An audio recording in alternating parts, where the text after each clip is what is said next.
Hi friends, welcome to the verse of the day. Before we take a look at the verse for today, let's take a quick look at the verse from yesterday. It was taken from Matthew chapter 7 verse 13 to 14, and it said, "Enter through the narrow gate, for wide is the gate and broad is the road that leads to destruction, and many enter through it.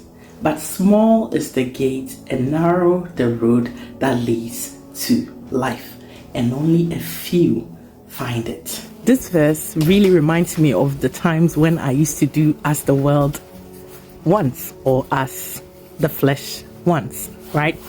That road is quite big, but when you decide to change and start following Christ, that path, it's quite difficult to find.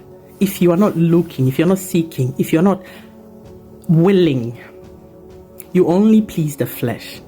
And that flesh pleasing definitely leads to distraction. Whilst when you want to please the Spirit and you are after seeking after God's heart, you kind of tend to do things differently than what everyone else is doing. And that path is really very narrow and also very difficult to find.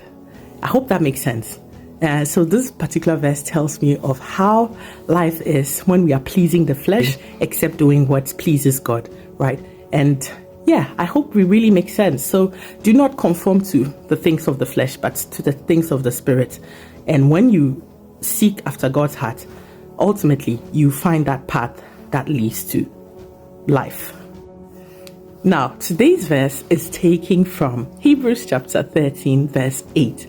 And it reads, "Jesus Christ is the same yesterday and today and forever." Kindly read Hebrews chapter 13 for yourself.